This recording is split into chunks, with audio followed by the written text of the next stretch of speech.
for and what's important. I totally relate to you, Michael. I will never forget the moment I came home after living in rehab for 2 months, and even a couple of weeks we'll do that in hospital, or even 1 week, where, you know, you completely have to shut down, but then you come back to your life and you just become so emotional, don't you? And it's such a gift, because just the little things of just being able to sit at the table and be around your loved ones and just have a meal and have moments together means everything. But before the pandemic and before lockdown, we didn't care about, like, we forgot that we didn't treasure those moments.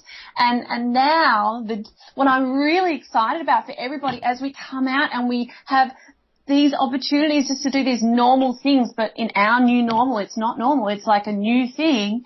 It is going to bring in so much joy.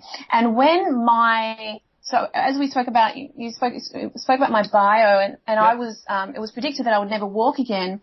When my toe moved for the first time before I started moving again and the paralysis started to shift, it was after an experience of that.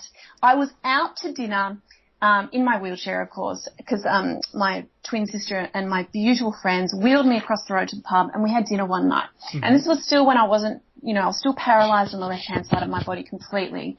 And just sitting at dinner and laughing and forgetting about the 24/7 hell that was my reality just for a few hours meant the world to me, and I just experienced such joy and elation in my body. It was like I was experiencing joy for the first time, and I absorbed it into all of my cells, and there was a shift and a reconnect and a jolt in my head, and I thought, oh, that's weird, maybe I'm just feeling really happy. Mm-hmm. But I came back to my room and my toe moved for the first time that night, and it was in that moment I found hope, and as a result I started to focus my energy differently, and I began to focus on what I wanted instead of what I didn't want, which is what we do when we're stressed. We go into worst case scenarios and we think of what we don't want, and we go into that whole sabotage cycle, protecting ourselves.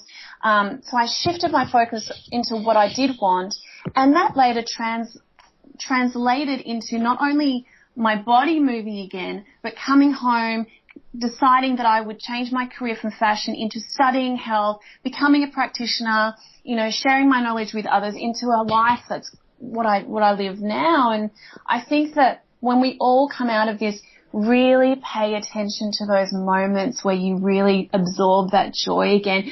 Bottle it, capture it, make it last as long as you can, because as you might remember, Michael, you adapt, don't you? And you get back to your normal, and it's not as joyful. Those first few days are the best, aren't they? Oh, it was remarkable. And, you know, as somebody who has practiced as a chiropractor for 23 years, I am out of the house and don't return home most nights till 8 o'clock.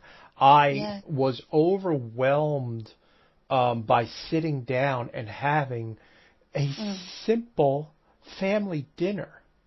I was overwhelmed with joy and gratitude. It was like Christmas morning every time we did it. And I love it. That has been one of the great joys of this time.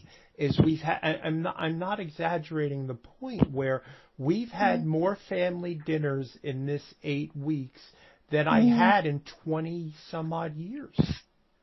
That is so beautiful. I love that. And that's a gift. That is a gift. It is absolutely a gift. My daughter is a junior, soon to be a senior in college, so in high school, and she'll soon be going off to university. So this time is growing short. So having this moment, these times with her and my son and my wife, it's just been a blessing.